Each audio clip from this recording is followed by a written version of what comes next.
I think that's it. So good morning everyone. I take these, I had complaints about the glasses because you only see blue computer screens. And so I don't know if you want to see my blinking, watering eyes, but here they are. So very warm welcome as we continue this series on the 6 paramita.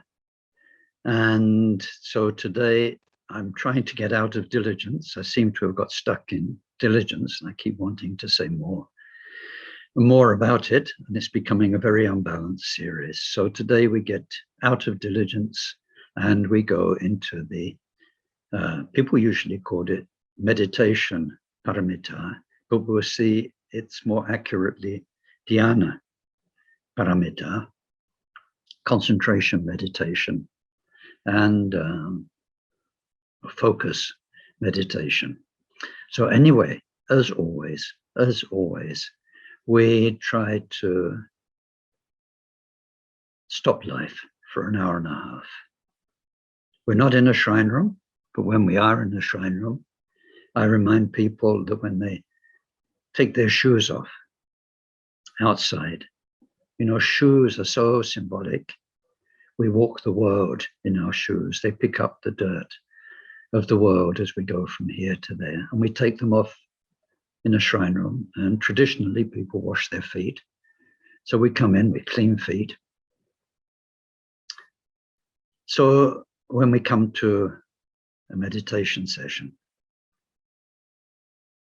when we come to the most sacred teachings of the Buddha, we try to take off our worldly mind. It will be there when we finish the session. You can pick it up again, whether you want to or not, it will be there. But we try, when we listen to the Buddha's teaching, to just forget all that stuff, our relative life, and listen to these timeless messages, so useful to us, with the best, the very best of motivation, with a big mind, as big as we can make it, as inclusive as we can make it, stretching out in love, in kindness, in brotherhood, in sisterhood, to all our fellow beings, all of them, and thinking that we will listen with a pure heart and a mind which is open and receptive for all of their benefits, reminding ourselves that these are the paramita. This is the practice of bodhicitta, and it's based on the bodhicitta wish to become pure, enlightened, wise, peaceful, at peace with everyone and everything, so as to be of use, of service to all our fellow beings. And with that wonderful motivation, we do a few prayers. Sonje chodon soje chonom la jancho badon dane chapsanje dage jenso jipe sonomje drola penchera sonje dropare sho semchan tamche dewa dang dewe jodang tempara joje Dongal dong dongal je jodang tralwara joje Dongal mepe dewa tampa dong men tralwara joje Nyeren chadan netang tralwe tan yom chen kola ne para jore che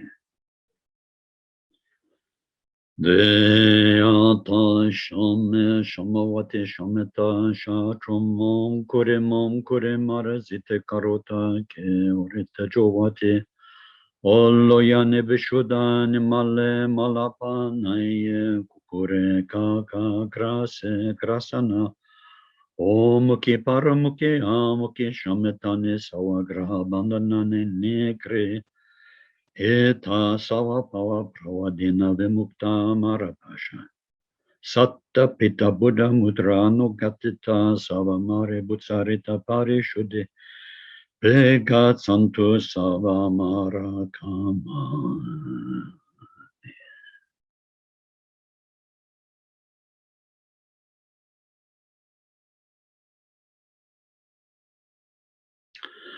Alden sawe lama rinpoche.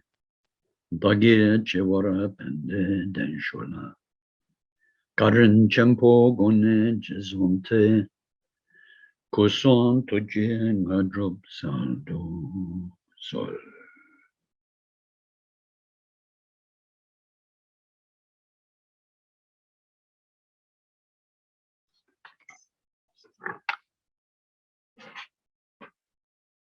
So, based on our profound bodhisattva promise to use everything we are, body, speech, and mind, to help all beings, then the practice is summed up as these 6 paramita. Through the first, generosity, we are working as best we can to move our mind away from ego and self-agenda, the habit of thousands of lifetimes, to the loving, universal spirit, mind of the bodhisattva. So generosity is giving up the pain of ego, finding the peace of the bodhisattva spirit, mind. And then as we actually practice this, because the paramita are about practice, then we are starting to serve and help our fellow beings. Number 1 is ourself. We're not really much use to others until we're stable ourselves. But then when we're pretty okay ourselves, then we can try and help one other, and then maybe 2, and then 3 and 4. This was Akon Rinpoche's advice so often.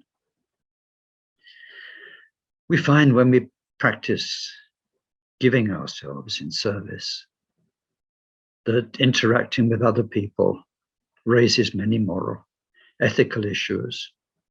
And we see how ego, our own ego, would just love to get in there and spoil it. And so we learn how to discipline ourselves with vows, with promises, with a strong mind that commits itself. This is what I'm going to do. This is Dharma. This is pure. So we take promises on all levels, Shravaka level, Bodhisattva level, Vajrayana level. And then as we continue morally, ethically, egolessly serving our fellow beings, is blooming difficult. There are many challenges, not just out there in the world of helping, however it may be, from simple social care on all levels to Dharma help, to our emotional support. Not only are people difficult and is life difficult and disappointing and challenging, but we'll find that also in ourselves, life is a mirror. And it brings up stuff in our mind, hard to face. We're going deeper, so we need forbearance. And we saw that forbearance is learning never to be upset by anything anymore. It's a huge challenge. It's not just about anger. Anger's a code word for anything that troubles your mind, takes away your peace, your love, your stability. So it's a huge task, but we need to do it. So we practice, we learn about forbearance, and then the deepest forbearance, the hardest, the most subtle, is the destruction of our own delusions. They cause us pain, but they are our familiar self, our identity, who we think we are, how we think the world is, our prejudices, our way of seeing things.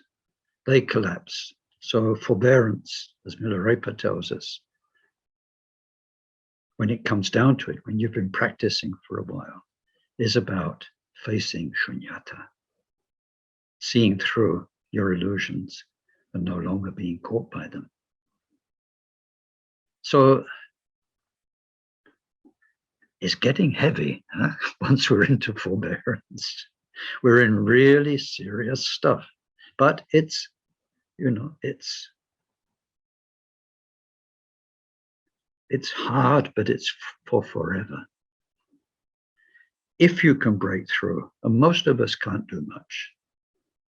We're slaves of our ego, our past, our habit. If we achieve a bit, it's wonderful. But if you break through definitively, that's it forever. It's hundreds, thousands of lifetimes of going, why it's called samsara, getting drawn back into the same cycles, desire, lust, jealousy, anger. And then once we see how it works, how the mind gets involved, how it gets all locked up in an illusion, in a projection, me, others. Once you can break through one and you gained a victory, then you can carry on because you see how it works. It will be different illusions, jealousy instead of lust, but you can see how the mind gets pickled in it and how you can take it out the pickle jar and set it free. Eat it. So with forbearance, then that takes us into a deeper step, because this hard work will only really be efficient, not wasting your precious life if you have Dharma joy. And this takes us right back in a way to the bodhisattva motivation. So for the last couple of weeks, we've been looking at diligence, delight in Dharma, and how you delight in all of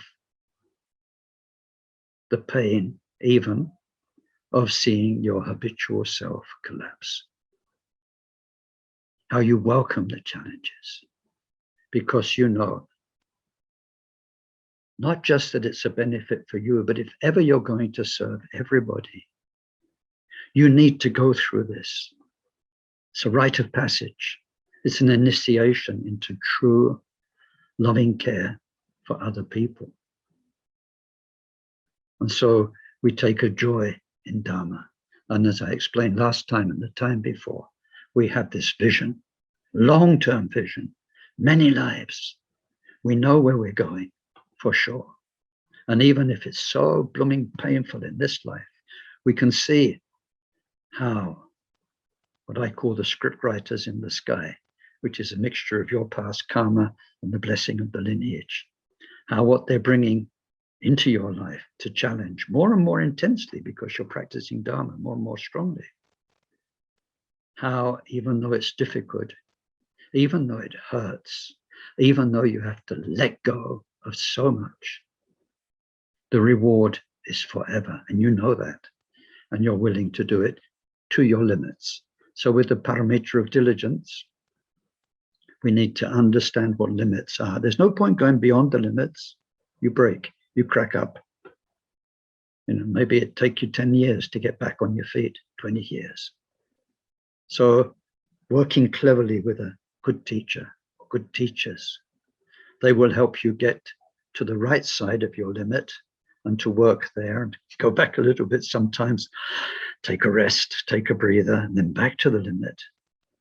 But they'll know not to take you beyond the limit, because that could be a catastrophe, and it will make a blockage for your Dharma in future lives. So when you come back in future lives, the trauma of past lives, having cracked, having not made it, will be there. So we need wisdom paramita as we practice diligence.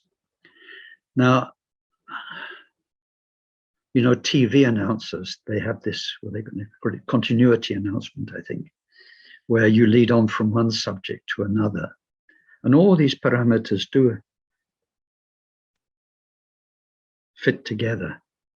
So I think there's one word I'd like you to keep in mind that shows how we can go on from diligence to meditation. And it's the word focus. Focus, right? So with diligence, we're seeing, where do we focus our enthusiasm? where do we focus our energy? In modern terms, what turns you on? And we look at that very seriously because we've got our, whatever you call it, ego, our old samsaric self that, still gets a kick out of whatever it is, power. Still gets a kick out of food. Still gets a kick out of whatever. Not necessarily bad, although for some people it is bad. They get a kick out of being nasty, winning arguments. Anyway, it doesn't need to be bad, but with diligence, we're looking at wasting your precious time. This life is precious. It's so precious. Now, I wondered about saying what I'm going to say next, because I like to be a bit funny as well, because this is serious stuff. Some Saturdays, some people don't come because other teachers, are giving retreats. It can be Mingyur Rinpoche, it might be Ringo Tuku, somebody like that. And there's kind of a natural pecking order, and people like them more than me. I understand that. I probably like them more than me. So, if it's a weekend and there's Mingyur Rinpoche, then they'll forget Ken's talk and they'll go to Mingyur Rinpoche's retreat or Ringo Tuku or whatever it is. So I'm just what I call a low-key Dharma teacher. And some things normally I wouldn't talk about, my own experience. But there is something, and I'm getting bolder at this because I'm getting older. And I think some things it's good for you to hear because I might not be around for you to hear them later. Now, there are a few people in my life who've died, and I've been pretty sure how they've been reborn. Some as humans, and through the power of karmic connection, I've come into their proximity. Some as animals, and nice animals, but animals. And those few experiences where, for me, I have certainty, no doubt, that that person I knew before is now this doggy or whatever it is. It's shown me the arrogance of our human assumption that if we are going to be reborn, which lots of Buddhists still don't, they're not that sure about it, but at least we'll be reborn human. The idea that you might be reborn a dog would be insulting. But believe me, unless you've done a lot of Dharma, it's quite possible. This human life is so precious, and we are like children. Children don't have a clue what their parents are doing for them. They just get on, they run around, they play, they take things for granted. They have a sense of entitlement. They let their emotions run loose. Often it's only when they're grown up and their parents themselves and their parents are dead, they suddenly think about what their own parents must have done. I've had many times friends who are sorting through their parents' affairs. They find love letters and they suddenly realize, gosh, mum and dad, who've always been mum and dad, they were real humans in love with each other. And then you realize, I've seen some letters, just what the parents have given up so that you could grow up. But they're children, they don't know. So children are children. We don't realize what the Buddhas have given us, what our wonderful teachers, our Rinpoches, these bodhisattvas on earth have given us treasures. And it's just, another Dharma teacher. We put it on the shelf with holiday souvenirs and so on. We put the recordings along with the music cassettes and the music CDs. This life is so precious. We can't afford to waste one day, 1 hour, and diligence is all about that. So we look where we focus our joy, where our joy is naturally focused, what turns us on, what makes you feel good when you've done it, where you can find the energy to do a bit more of this because you love it. And we need to see why that focus, why that energy is not so much in Dharma as our bodhisattva self would like it to be. This is very important.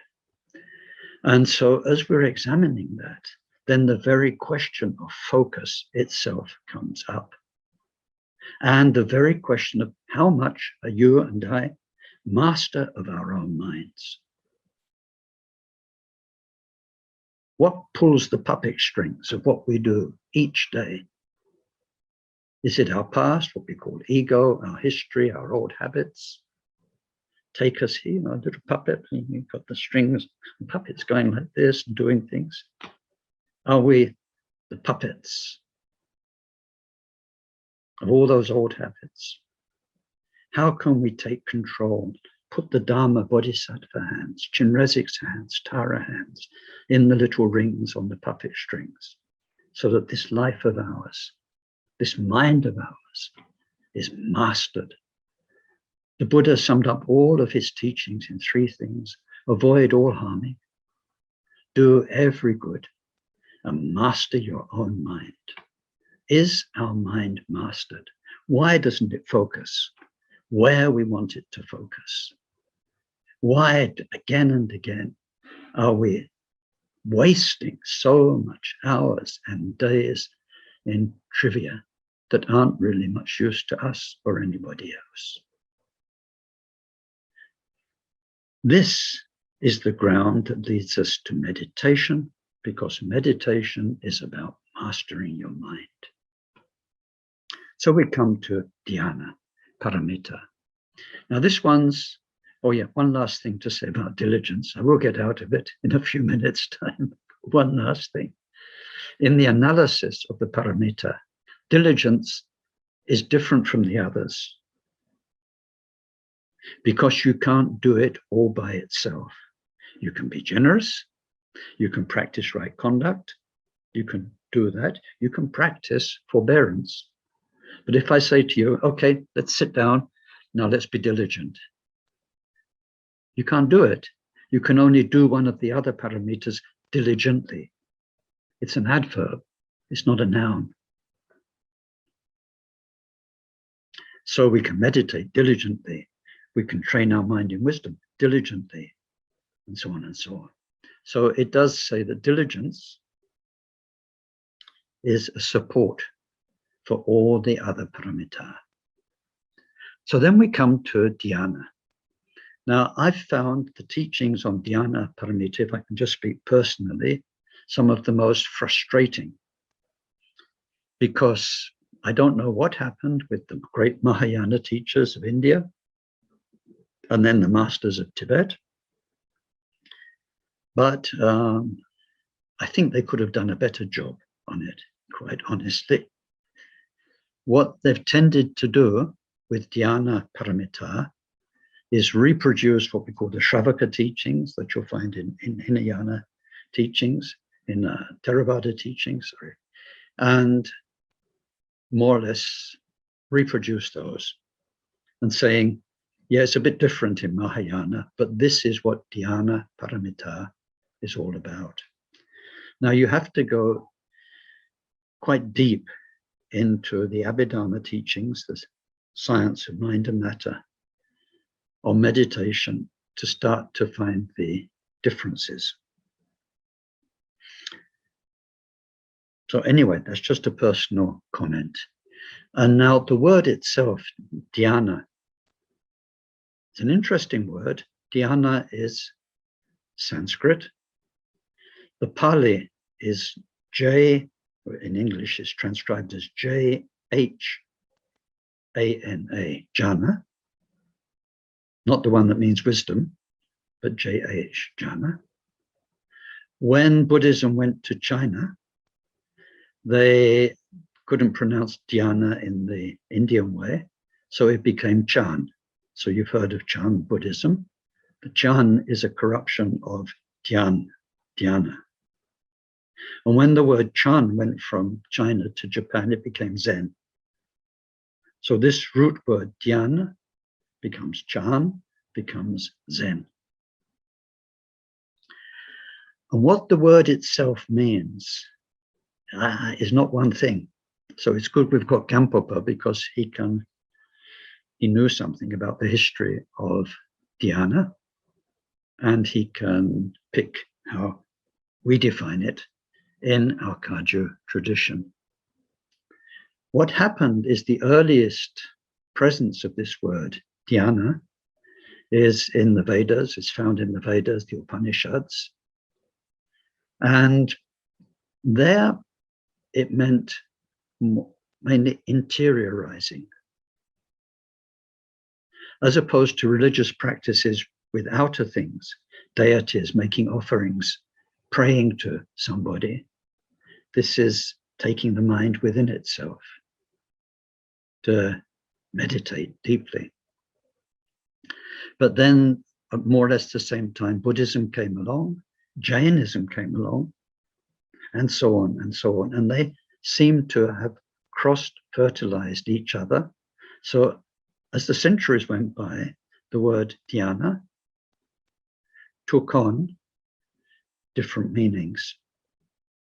So we'll explore our one. Now, I won't go any further than that because I'm short of time today, but I would say if you're interested, there is a very, very good article on Wikipedia.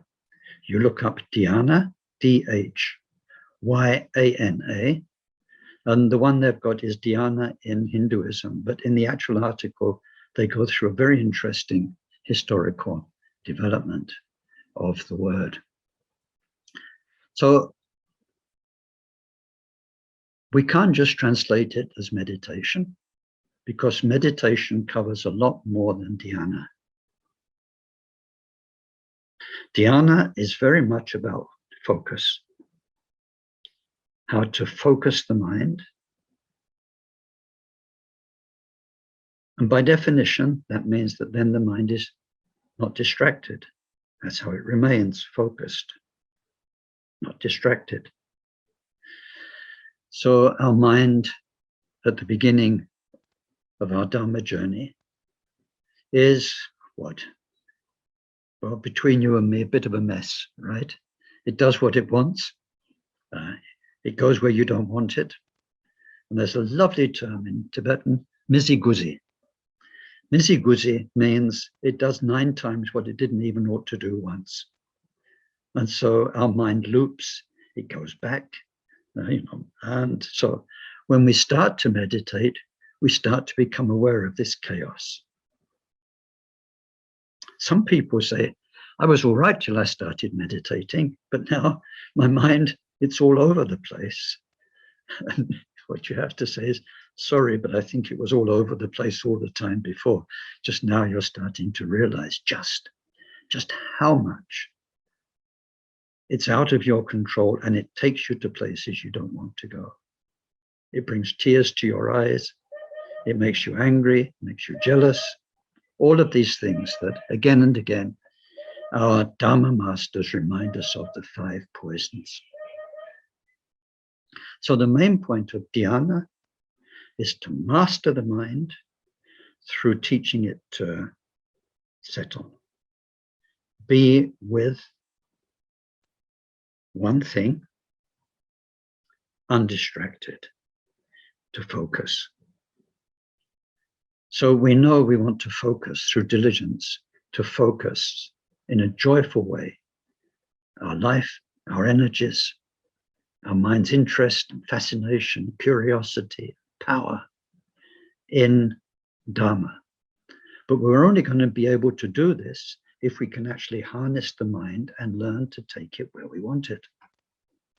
And this is what dhyana has come to mean.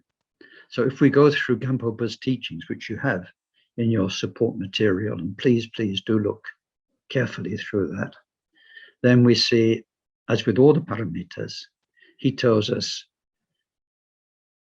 the benefits of having dhyana and the faults of not having this power of focus, this mastery over your own mind, because in the end, that's you. Are you master of yourself or not? Does your mind take you where it wants? Or is your mind like, I saw a movie the other day, they have what they call dog dancing championships. The dog dances with the master. These dogs, they are so perfectly trained. They follow the master within the same few millimeters. They do movements coordinated. Dogs stand on their back legs, they turn, they run. It's an amazing thing to see. I don't know if I like it or not, but it's amazing to see how well trained the dogs are. If a dog can do it, can we not train our own minds so that they go exactly where we want this dance of life to go? Make our mind beautiful, beautiful dancer. But it goes where it wants. So Gampopa says, as long as you do not have dhyana, do not have this paramita of dhyana, then he says, and this is a very famous phrase, you live within the jaws of the defilements. You know, like a crocodile or alligator, whichever one's the biggest and most dangerous of those. Or a hippopotamus, not a huge mouth with the big teeth. And imagine you've got your head in there. And then any moment, skull crushed, and you're in somebody's stomach. You live within the jaws and the fangs of the defilements until you have stabilized dhyana. Not only that, so what it means is your lust can get you, your laziness can get you, your anger can get you, your jealousy can get you. All of those poisons and all of their 21 subsidiary defilements, poisons, and so on. They can get you. Not only that, as long as you've not got dhyana, your mind will not have profound experience. What have we got just now? We've got our habits, and we've got a brain, an intellect that can think. You will never think your way into deep, subtle, blessed experience where all of these bodhisattva teachings, Buddha nature teachings make sense without a basis of dhyana. Never. There's an exception. Dangerous exception is when in past lives you've been here and you've got a good, it's called bakchak in Tibetan, a good dharma bank account. So in this life, you can have profound, blessed experiences. They come. They come for as much as your past karma. The results, you see, the results of past causes. And when the causes have played out, then you're kind of landed in life again, and you have to start from the bottom. So the wise person who has a good dharma, meditation experience, wisdom experience, bank account, needs diligence so that they keep the momentum and don't just lose it through a sense of entitlement. So there, if you don't have dhyana, then profound wisdom will never arise. On the contrary, if you have dhyana, you have mastery of your mind, then it leads to so much happiness, because you can take your mind where you want it. When it starts to go in the wrong direction, you can, like the doggy, no, here, come back, we're going that way. So there will be many happinesses. You'll start to be free of the defilements. You will feel peace. And then one depth of meditation, one meditation practice will lead to experience of another one, and you'll realize this amazing potential of the human mind. I always think of it like these huge country houses, mansions, where you've got maybe 200 rooms. And these days, because the Lord and the lady are broke, sometimes they live in just 2 or 3 rooms. They've got a kitchen and a couple of nice rooms, and all the other rooms are closed up with dust sheets, whole wings that they never visit. Our mind in samsara is like a mind that's just lived in a kitchen and a couple of rooms, and we discover through meditation the amazing potential of mind. And it's only through dhyana, and when we study dhyana, we study it in the karma, cause and effect teachings. There we start to realize what all those other rooms and types of experience are. So with dhyana we get that, but most importantly, it's only through dhyana that awareness of our primordial nature, our Buddha nature, will come about. So then when we understand the benefits and the drawbacks, the next thing is, well, what is dhyana? And here we come in the next section or two of Gampopa's teachings about his definition, given those 500,000 years of history of the development of the meaning of the term itself in India. Now we have a definition, and I want you, don't turn on your sound, but I would like you to repeat this after me 3 times. So you've got it for life, right? So I don't need to hear you, but I'll tell you once, and then for 3 more times, we'll do it together, please, if you would. Dhyana is to maintain the mind one-pointedly where you want it in virtue. Every bit of that sentence is so powerful and meaningful. So let's do it together. Dhyana is to maintain the mind one-pointedly where you want it in virtue. Dhyana is to maintain the mind one-pointedly where you want it in virtue. Dhyana is to maintain the mind one-pointedly where you want it in virtue. So this is what Dhyana Paramita is about. Maintaining the mind, because at first we don't have that power. After a few seconds, our mind wanders. We have to bring it back, and through training in meditation, bringing it back, it starts to be maintained a little bit, and then more and more. It's about the mind is the second thing. We do so much. Go back to diligence. Where are you investing your enthusiasm, your energy? What are you doing with yourself all day long? Lots of body and speech stuff. We can work so much on our house. We can work so much on our garden. Are you working that much on your mind? Some of us, of course. So it is maintaining the mind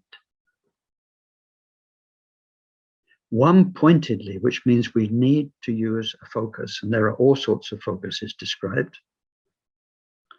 So one-pointedly on one thing. Now, the interesting thing, if we go beyond Dhyana Paramita here in the traditional teachings to a much bigger, broader Mahamudra type presentation of meditation, not dhyana, meditation, then the really interesting thing is, okay, you're not distracted, you're focused. But focused on what? A candle flame? Your breath? Profound love for all beings? Bodhicitta. The nature of each moment of mind as it comes up. The essence of your mind. beyond the essence of your mind, the nature of the three kayas, and svabhavika kaya, the root of all the Buddhas, where we can focus gets deeper and deeper and deeper. But all the time, the only way we can focus is by avoiding distraction.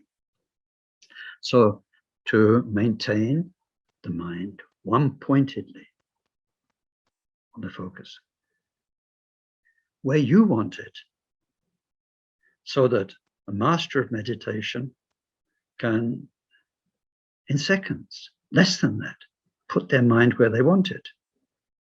I remember my very, very best friend, Bill, who I went to India with in 1970. At one point, he left me in Dharamsala and he went over to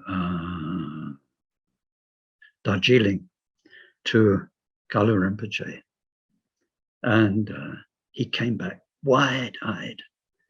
And he said, I went to see him about meditation. And he told me to sit and meditate in front of him to settle my mind.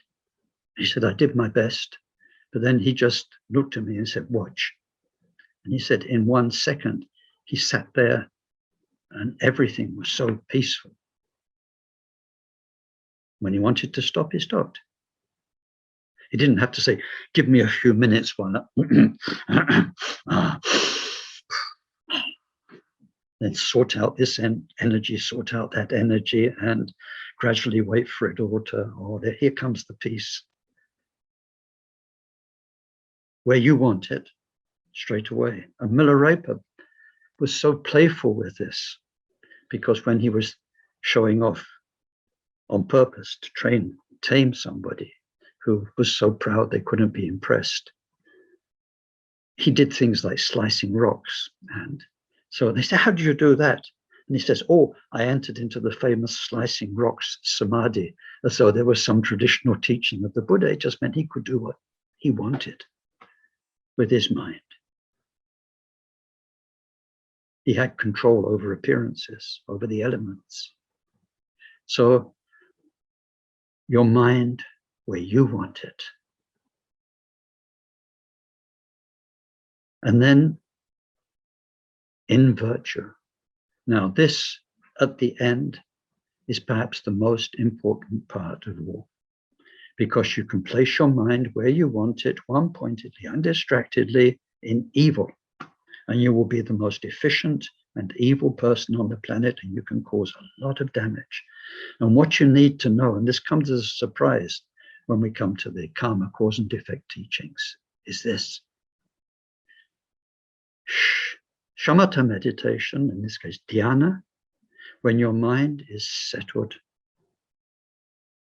and you feel so good because you are peaceful. And the very nature of settling the mind means your body starts to feel blissful and in balance and in harmony. That karmically is neutral. It's not virtue. It's not punya. It's not power for your future goodness. It's neutral. We need as much virtue, as much punya as we can get, which is why when we do shamatha, it's so important at the beginning of the session to steer the effort you make to settle your mind through refuge, bodhicitta, and heartfelt prayers.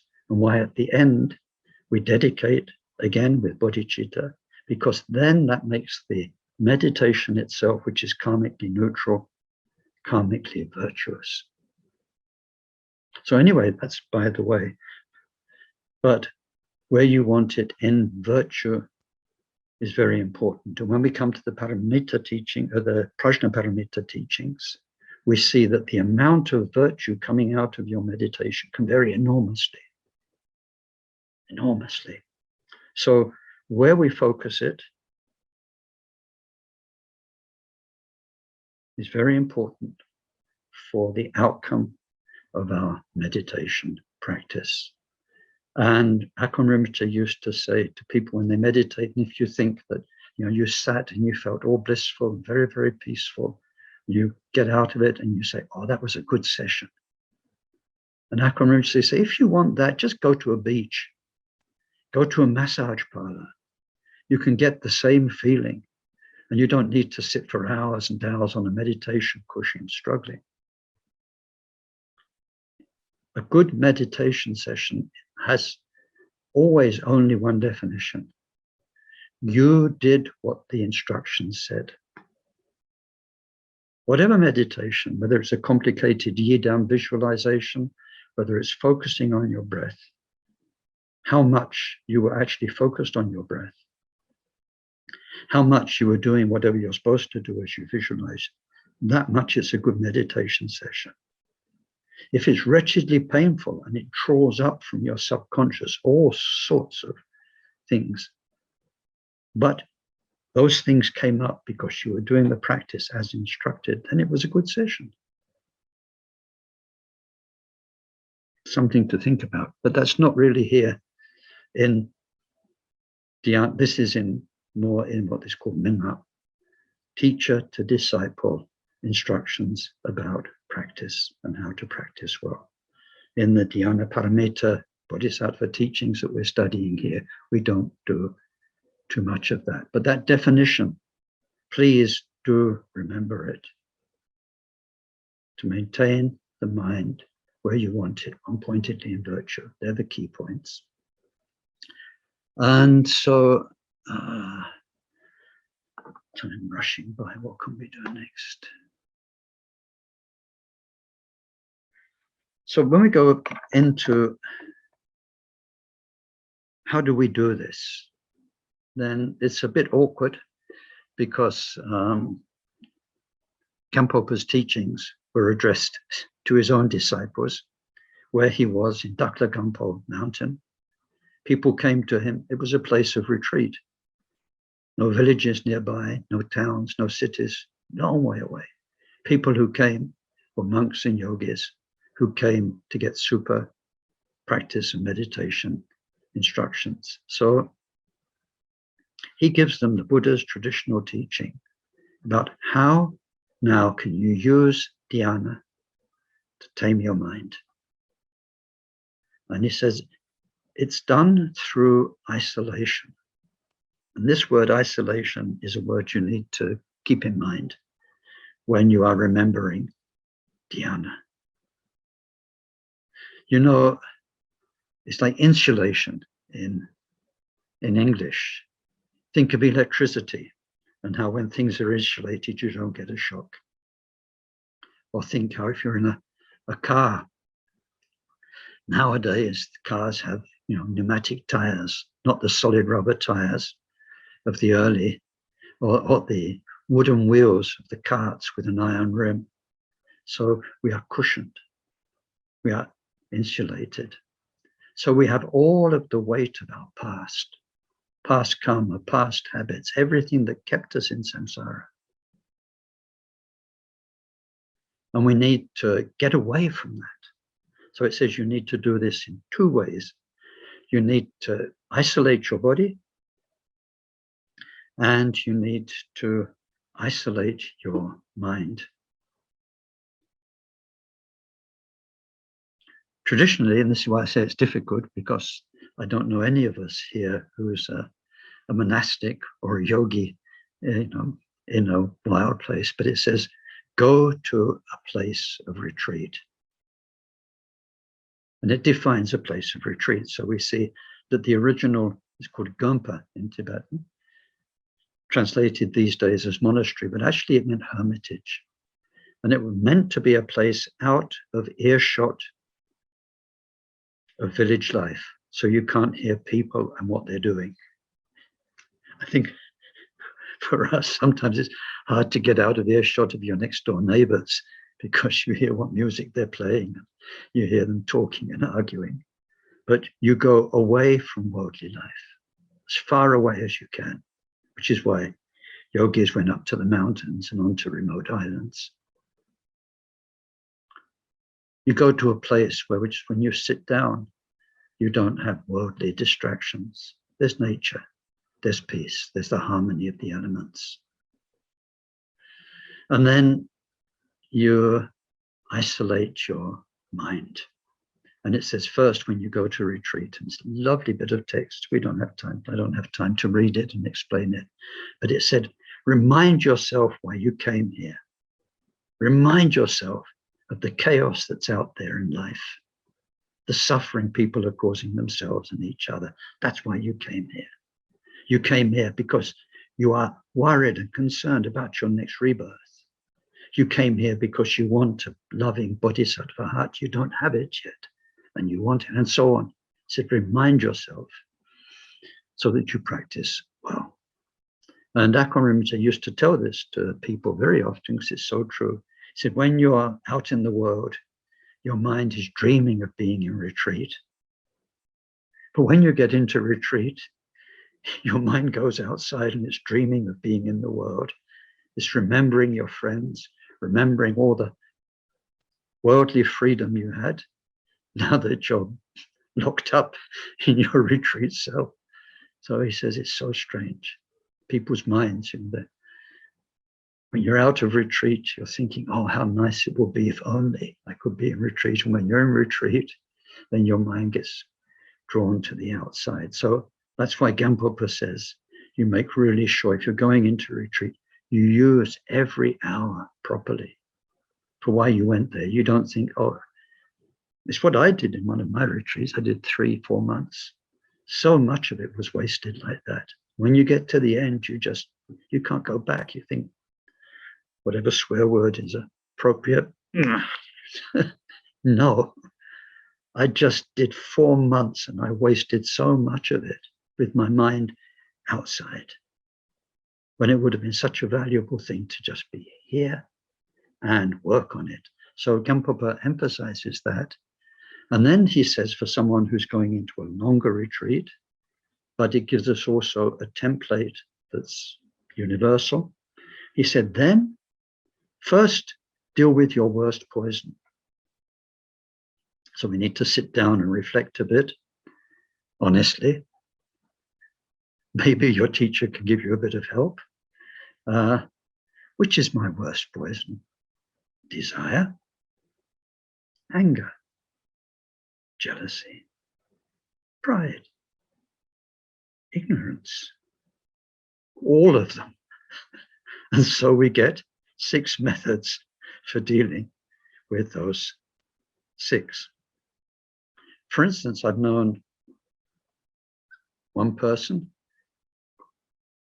gentle person, and when they went to Dhyana Paramita for, they said, what do you think is the mind poison I need to work most on? And he looked at this person, he said, anger.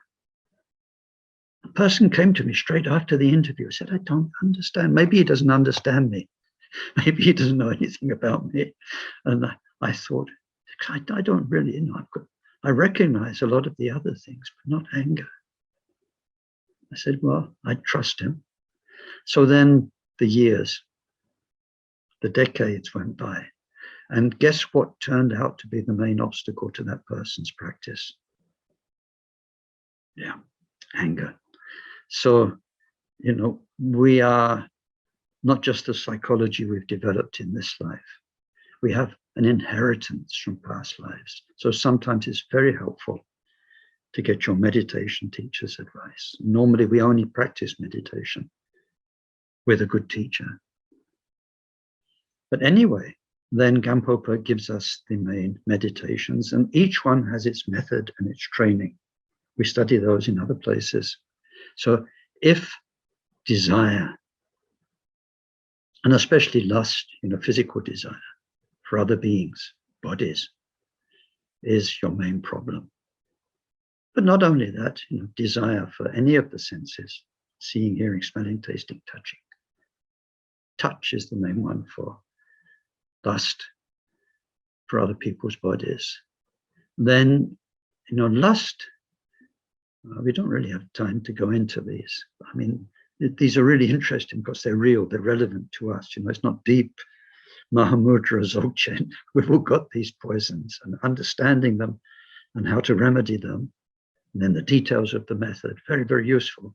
But here we're just summing them up. But why is there lust? Why do you want that? Why do you want it so much? We want it so much because it's nice. Somehow for us, it's nice. Or we imagine it will be nice. Or we had niceness with something like that before. We want to get it again. Nice.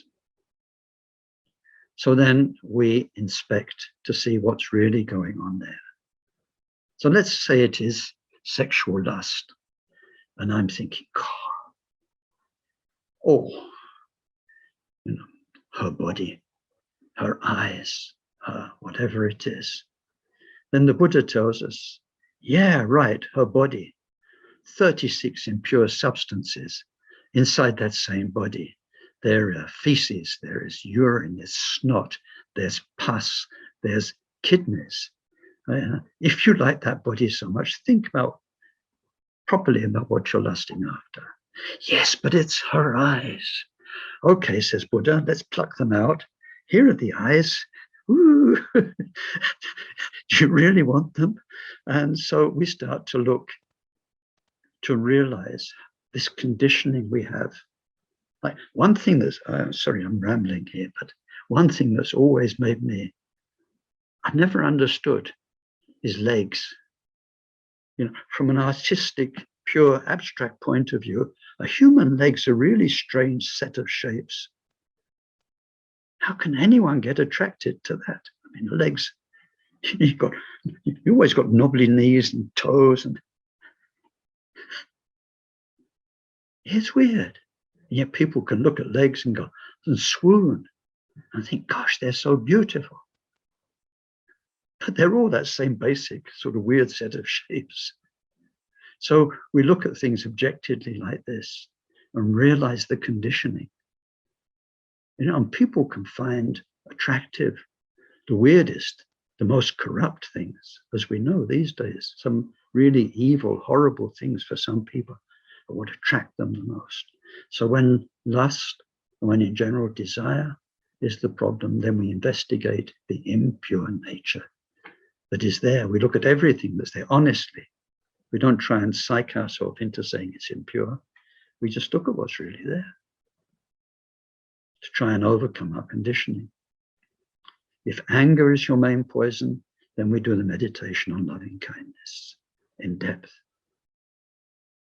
And when we do that, we learn to love the ones we love and to love the ones we love a little bit, as much as the ones we love, and then to love neutral beings as much as the ones we love the most, and then in the end to love the enemy that we're angry at as much as we love our dearest ones. So anger, meditation on loving kindness for anger.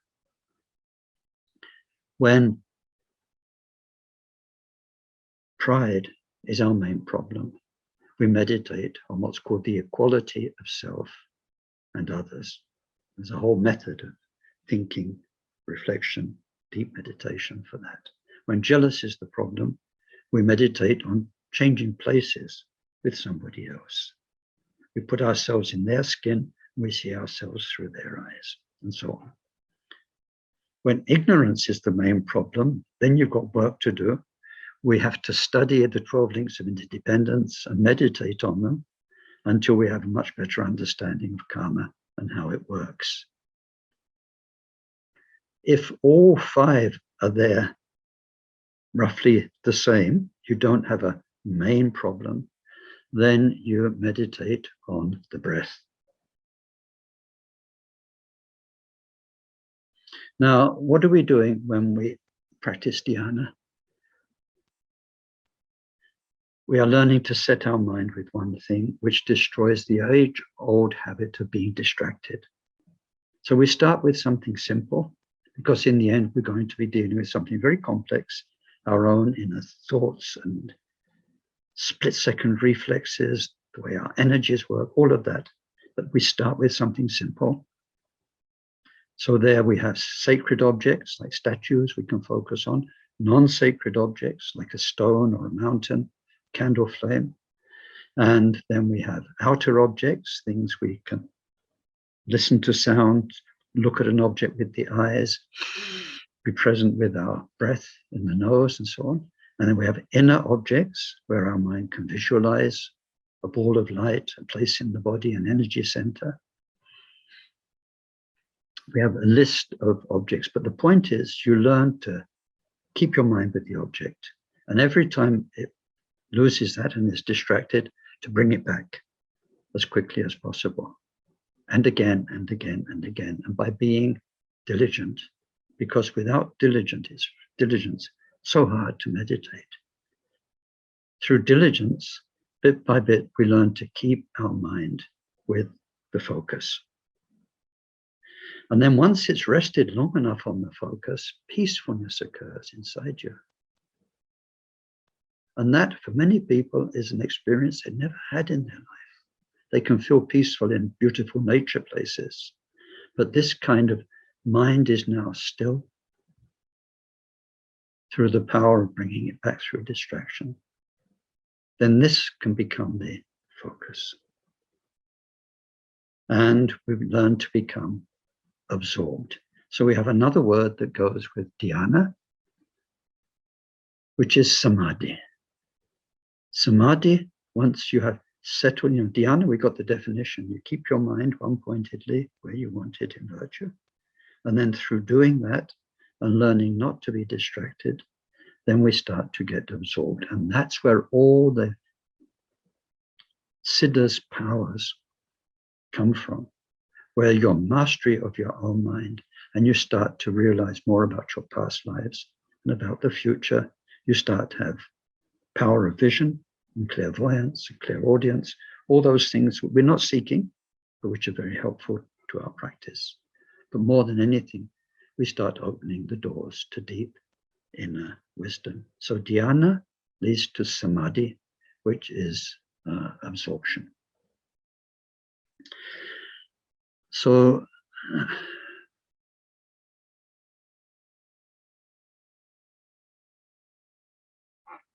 I'm checking the time and having a sip of coffee.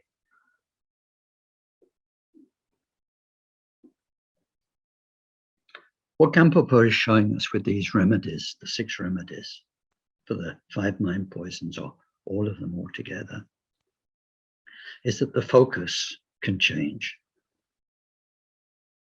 But the point is not being distracted. Our lifetime of our mind not being under our control gradually changes. And in this life, we gain mastery of our mind. So we're learning to place it where we want. And then where we place it can become deeper and deeper.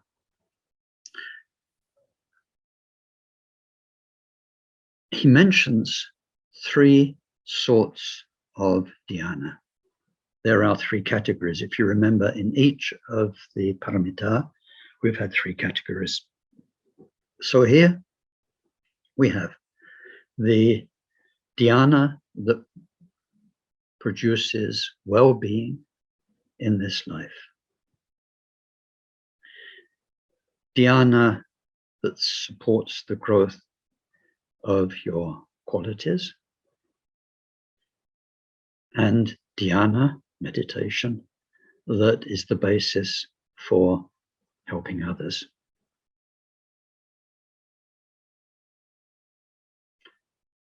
Benefit in this life, the longer-term growth, development of your qualities, and benefiting others. So I'll leave you to look those up in the support document you've got, the module, those 3. It's pretty straightforward. It's just words. They make sense. They don't need any deeper understanding. But then he says, and this is a shame because it's like you're really getting into the story of meditation more generally. And then he just finishes with a couple of sentences. And he said, and then of course there is the very famous shamatha and vipassana. Meaning they're so famous, you can read about them or study them elsewhere, and there's lots of text. But this, for us, in our Kagyu Mahamudra tradition, is really what we're interested in. Of course, we need to do the simple shamatha, with our breath, with a stone, with an object, in order just to learn about keeping the mind where you want it. And then if we have mind poisons, which we all do, we need to work on them. That's very urgent, but that's the surface. What we really want to do is go deeper to become a bodhisattva, because you'll remember, these only become paramita when you have pranja and jhana and dedication, when you have the 4 seals of shunyata, and when you have compassion. So we want all of those. And we'll only get them through dhyana, through shamatha, and then vipassana. So he mentioned shamatha and vipassana. I need to say a few words about those before we finish this morning. When we go on to Kaju, Mahamudra, meditation teachings, we add a third one to that. Very important. We need to cultivate shamatha first. That one, middle finger. Once we have some mastery of shamatha, I've got to say something else anyway. Once we've got some mastery of shamatha, then we use shamatha as the basis for vipassana. And then once we've got vipassana, that becomes the basis for the point of all of it, essence of our mind. What is the primordial essence or nature of our mind?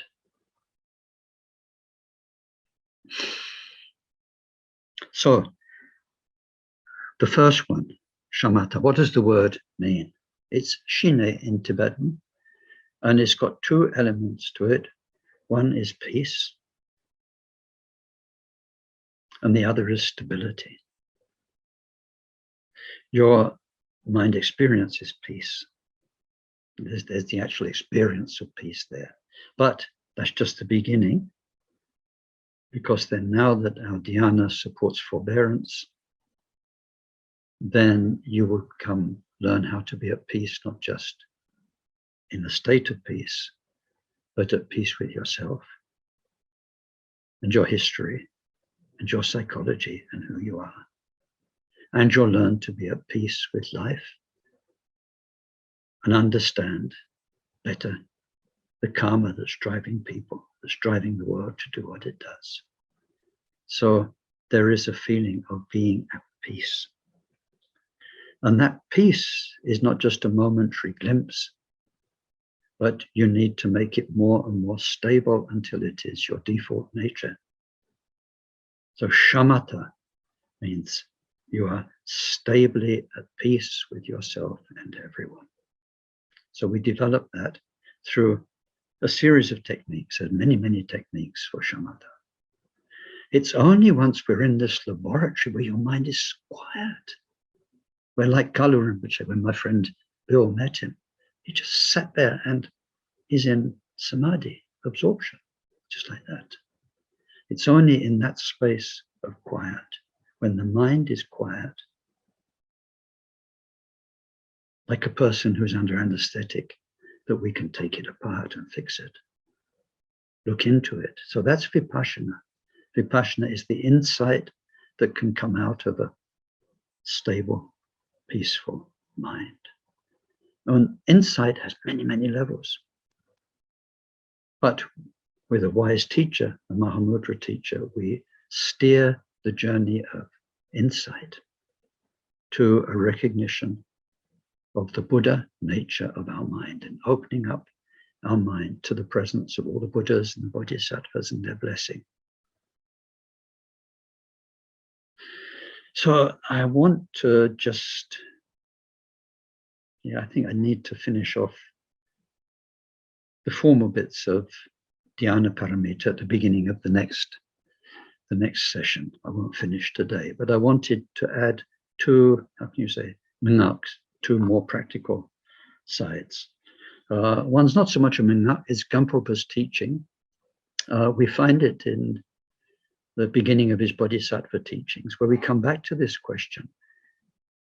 Look, I've had so many precious human existences. Teacher Rinpoche, look, if what you're saying is correct, how many precious human lives have I had in the past?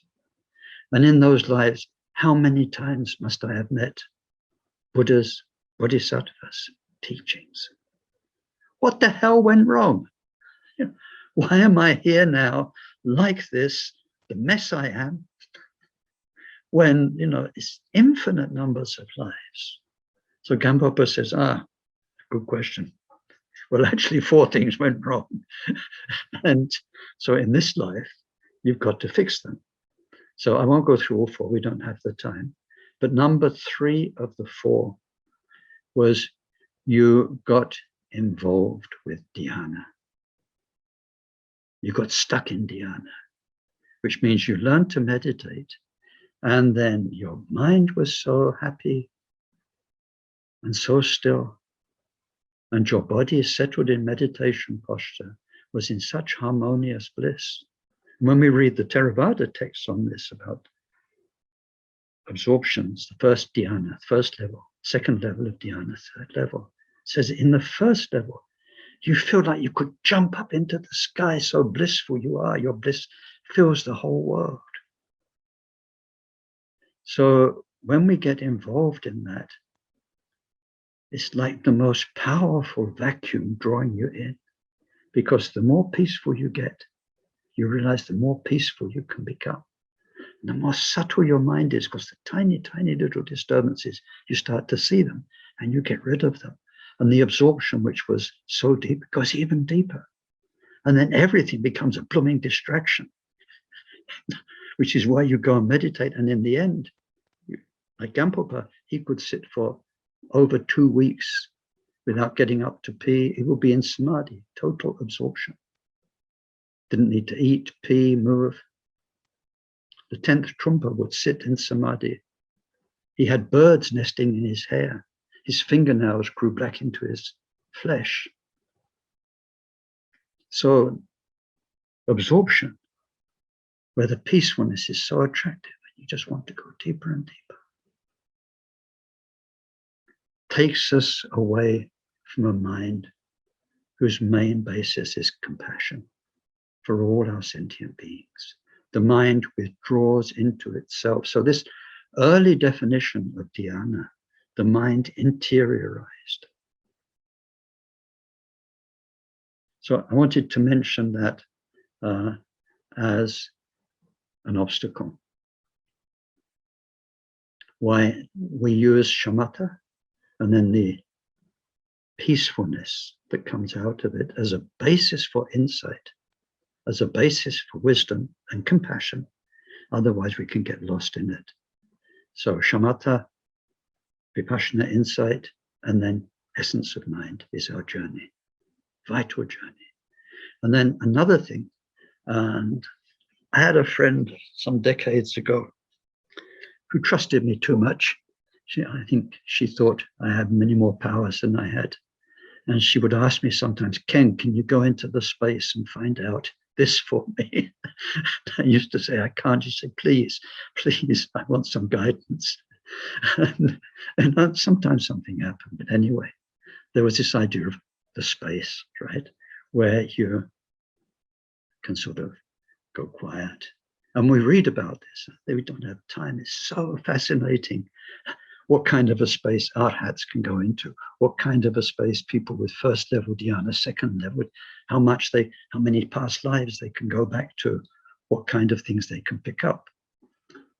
So people get this idea of astral traveling, Akashic records, all those kind of things. There's a lot of stuff available once your mind can be settled. So much of it's a distraction for us on our bodhisattva journey. So anyway, it's possible to settle the mind. And so what happens is, if you know anything about the 8 consciousnesses, you're settled in the all basis consciousness, alaya, vijnana. And a lot of stuff's in there. I mean, in there is our own karma. If you are settled enough and quiet enough, other people's karma, there's much to be intuited and known in the kind of space of alaya. And it can very easily be mistaken, because you are at peace, and if you're sitting properly, then you are blissful. And anyway,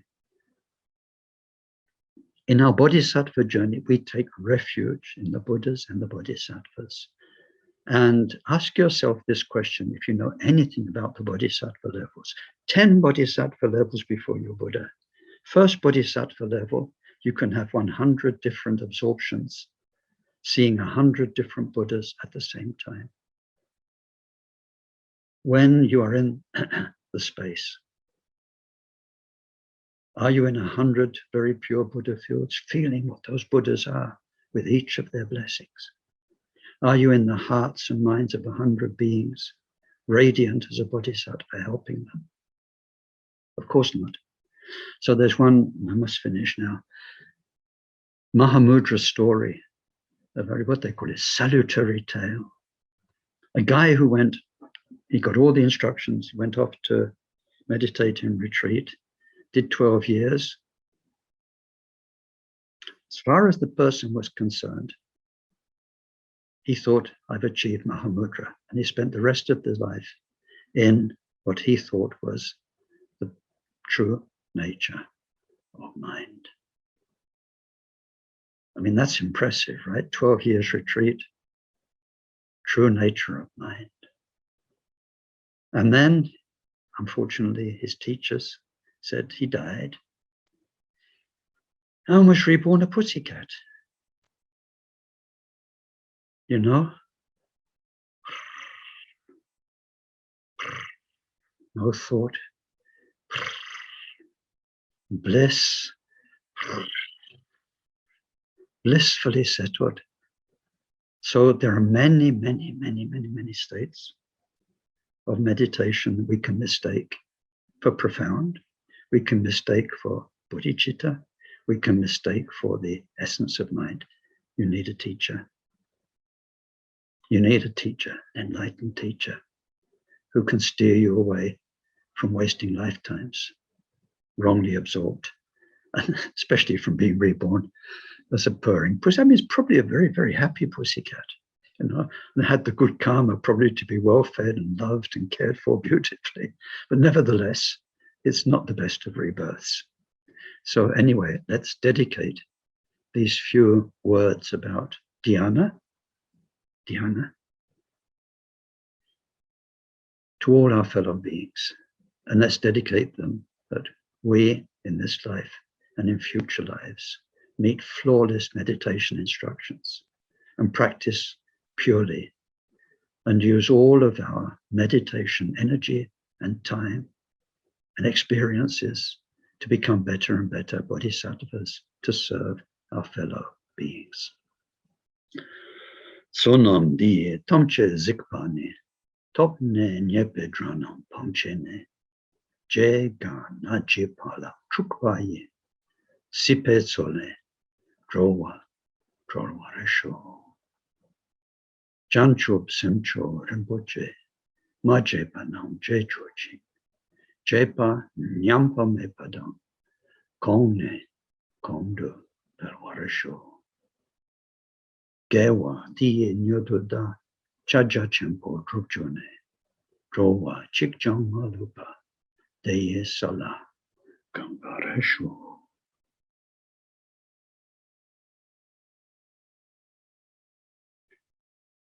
So